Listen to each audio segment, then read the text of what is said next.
Born in Northampton and now living in Norfolk, Malcolm Arnold is one of this century's most prolific composers. Like so much of his music, his recent second quintet for brass was composed for friends, this time Birmingham's Fine Arts Brass Ensemble.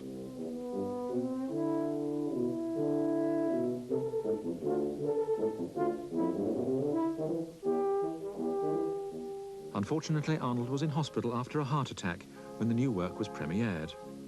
But he and the ensemble later got together at Woodbrook College in Selly Oak to compare notes.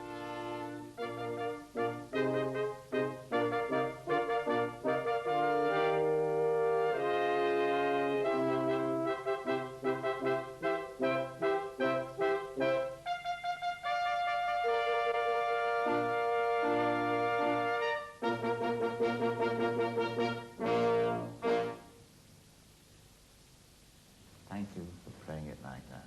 This is exactly as I wanted it. It's a sort of beer barrel, which you do It comes so naturally, you know. Thank you very much, gentlemen. Do you want it really full of life? It's just right. It wants to be slow. I don't know what the tempo mark was. What is the metronome mark? 132. 132. That sounds like a phone number.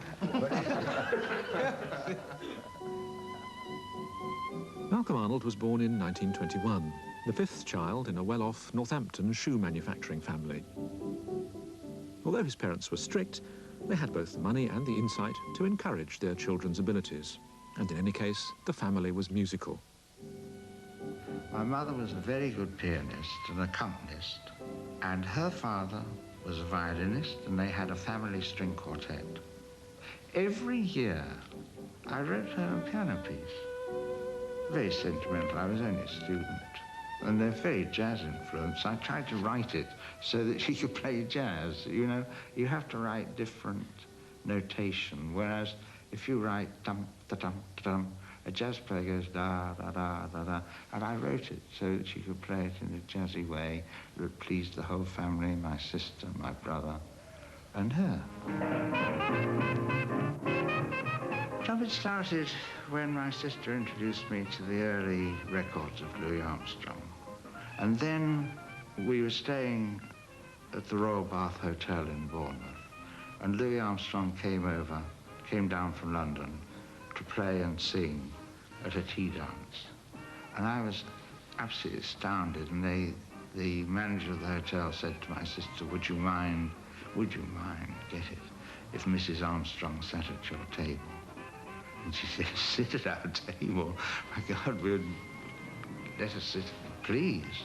And she sat at the table, listening to every note he sang and played, as I did, with rapture.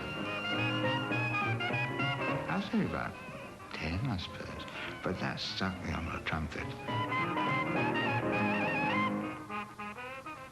So I went to private lessons to Ernest Hall, who is the greatest trumpet teacher who ever lived.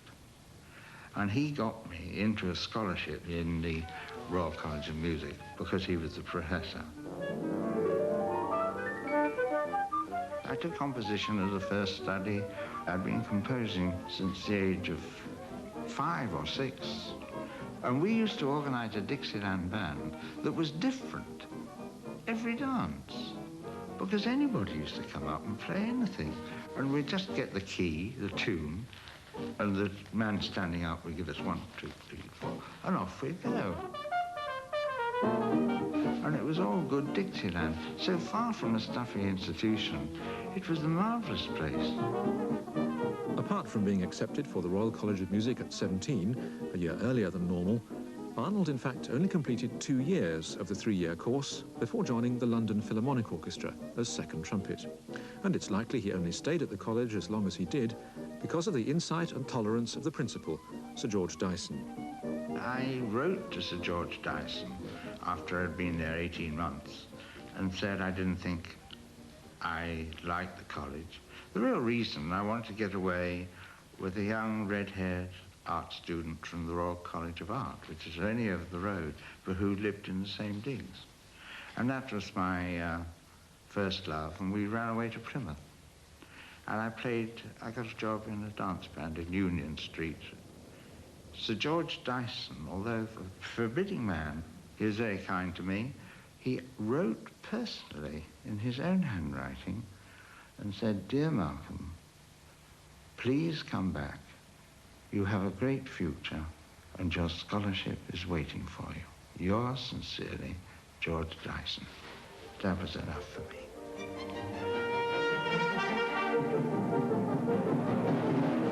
As the Second World War loomed, Arnold's job as a trumpeter with the London Philharmonic could have exempted him from military service. But like so many of his contemporaries, he moved from pacifist to volunteer. However, playing in an orchestra was one thing. Being made an army bandsman was quite another. I joined the Buffs, a very proud regiment, which is no longer. I did the full infantry training, and then, having got tired, mentally tired, I took 2 biscuits. You know what those are? They're what you sleep on in the army. Put one under this foot, one on top, took my rifle, not a Mills bomb, I wasn't that clever, and shot myself through the naked foot. And there's a bullet wound that goes straight through and out the other side. I'm not particularly proud of that because it was very painful. And there was a hell of a lot of blood around. And the man who had been giving us bayonet practice saw me and fainted. And I was left alone for some time before the medical officer arranged for a stretcher party and I was in hospital. And then discharged with no blemish on my character. They were very sympathetic. Because what was, I did the full military training and they collared me for the Buffs band, playing a cornet. I'd already given up principal trumpet of the London Philharmonic Orchestra, done full infantry training, not nimble enough to be a paratrooper, and in an army band playing the cornet and Gilbert Sullivan selections. So wouldn't you shoot yourself through the hood? I should shoot myself through the head. I wasn't an officer. I didn't have a revolver, sir. After a brief period with the BBC Symphony Orchestra, following his army discharge, Arnold rejoined the London Philharmonic in 1942, and at 21 became the youngest ever principal trumpet.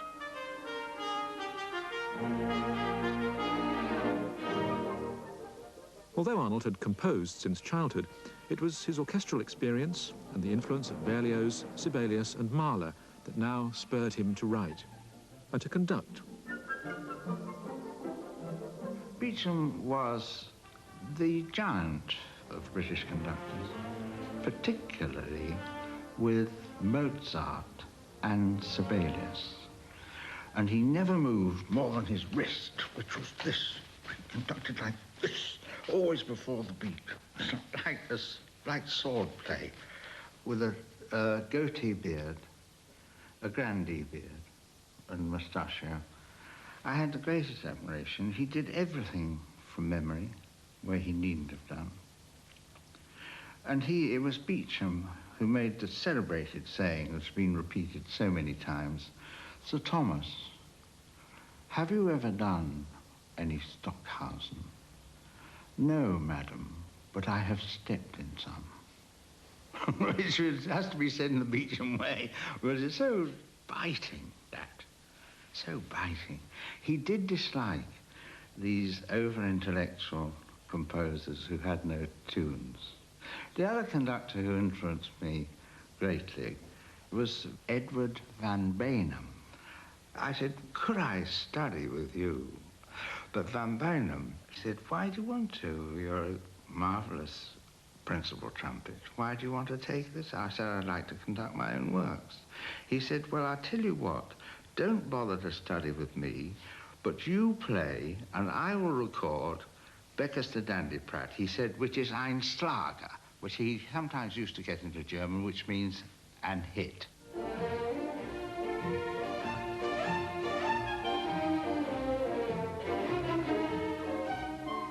Beckers the Dandyprat, its dictionary term, dandy being a rather cocky little fellow, and Pratt being an Elizabethan coin valued 2.5 halfpenny. And that's what Beckers the Dandyprat means, an urchin. It was given to me, that title, by a young boy of 5 or so I met in Porthallow, Cornwall, because I was there with my wife, who had just had a miscarriage, and I thought it would be nice to have perhaps the child that we would have had born, which would have been very much like this little Cornish boy. And I used to take him around with us everywhere we went. We walked everywhere in bathing trunks, and he used to get on my shoulders when he was tired, because he was in bare feet. And he used to whip me up and he'd say, "Come on, run." I was exhausted. He said, "You are Beckus, my grey mare." I said, "He had a blue rabbit." I said, "You mean Beckus, your blue rabbit?" He said, "Yeah."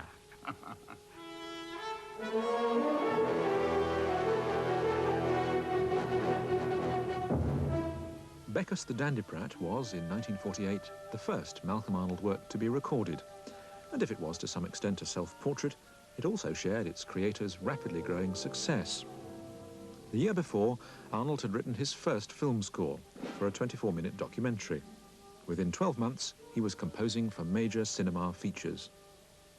The decade of the 50s saw him working with directors like Joseph Losey, Carol Reed and John Huston, and winning in 1958 the Ivor Novello Award for his scoring of The Inn of the Sixth Happiness. The previous year, an Oscar for his Bridge on the River choir music rounded off a long association with David Lean. The first film I did for David was The Sound Barrier.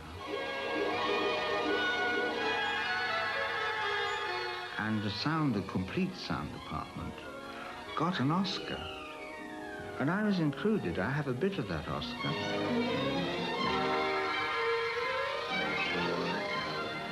During the 1950s and early 60s, Malcolm Arnold's output was truly phenomenal. Apart from at least 118 film scores, Arnold's music spilled over into radio, television and the theatre, as well as onto the concert stage.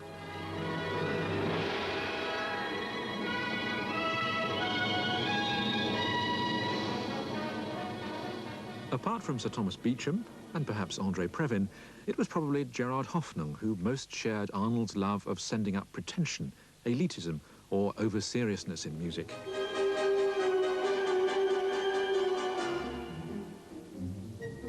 Gerard Hoffnung was a very great caricaturist. He played the tuba badly, but his life was short, and he didn't have much time to improve. He was a musician in sense, but he was a caricaturist by profession.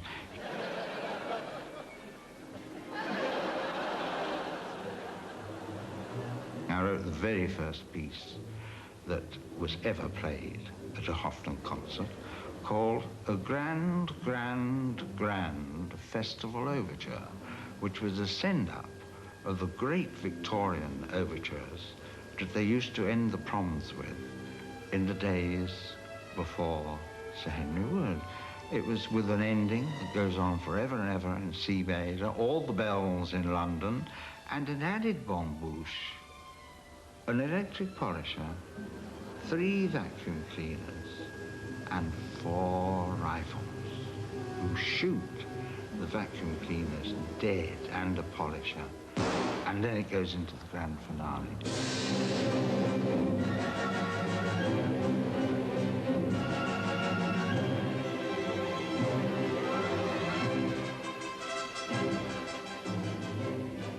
If there'd ever been a tendency to judge Arnold's music purely on its British success, it was his Second Symphony in 1953 that established his international reputation. With his Fifth Symphony in the early 60s, Arnold's usual exuberance gives way to a deeper melancholy. Apart from the failure of his first marriage, 4 of his closest friends, whose talent he'd celebrated in music written specially for them, died within a short time of each other. Primarily Frederick Thurston, but we knew as Jack, for whom my first clarinet concerto is written. I thought, my God, I'm never going to see Jack again.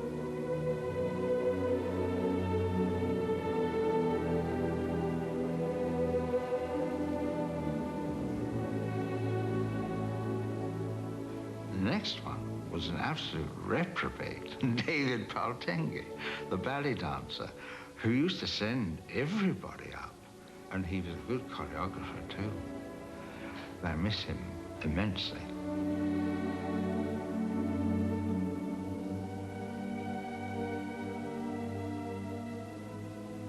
And the other one was Dennis Brain, the greatest horn player that the world has ever seen, killed in a car crash. And finally, Gerard.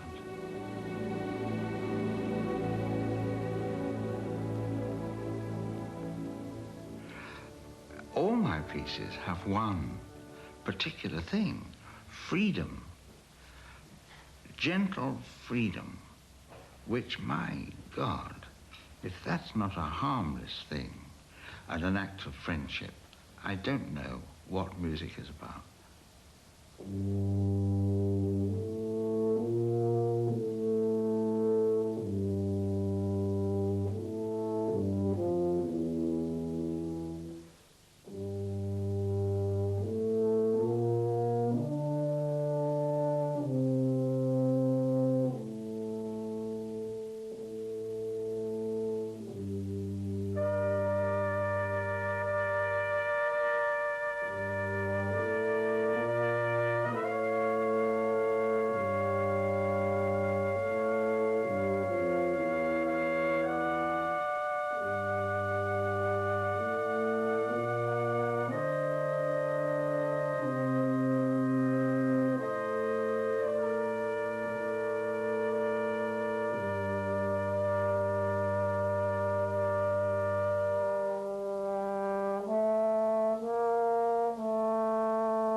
It's very beautiful the way you do it, gentlemen.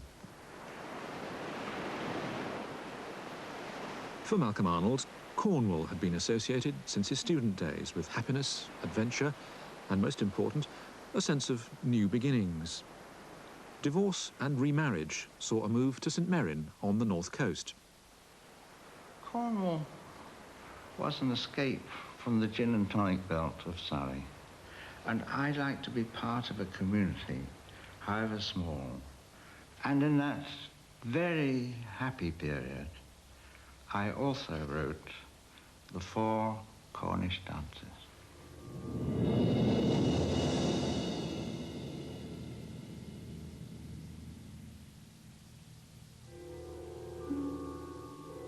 That second movement is an idea of the seascape and the mystery. As you wander, you climb down a cliff, and you have that feeling,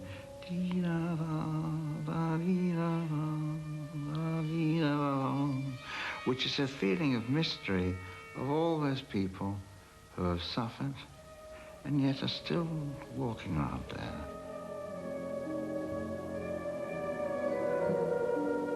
The tinners and miners who suffered at the hands of adventurous pirate Englishmen who came, worked people from the age of 10 for 2 years, paid them little, and left them. They closed the mines and just disappeared.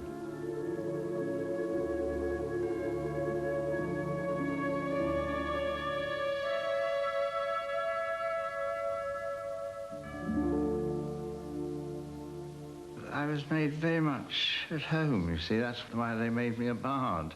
I was one of the very few non-Cornishmen to be made that. Once you're made a bard, your name can be nobody's other's name forever and ever, amen. I chose the simple name of the trumpeter, La Trompo. So, if nothing else, I shall always remain, after my death, the trumpeter of Cornwall.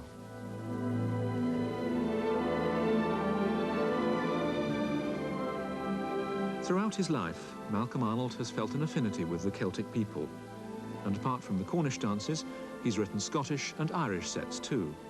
And it was in Ireland that Arnold spent much of the 70s, a time of increasing personal upheaval, which saw the end of his second marriage, and a return to England in 1978.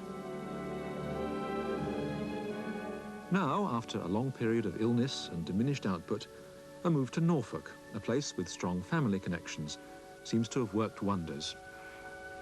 It was coming to Norfolk that got me working again, being accepted by all the people.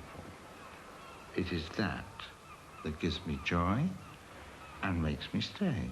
And I'm afraid that Norfolk, bad as I am, will have to put up with me.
Very fine for after lunch. Happy with the length of these notes? Oh, just right. Maccato. Bam, bam, bam. Nice Just bell right. attack. Just right, yes. Absolutely right. Pardon? How about the tempo? That's fine. That's right, it should be. So you can play this one then? With the triple tongue? Now, you really must stop pulling my leg, or else I'll tell your wife about it.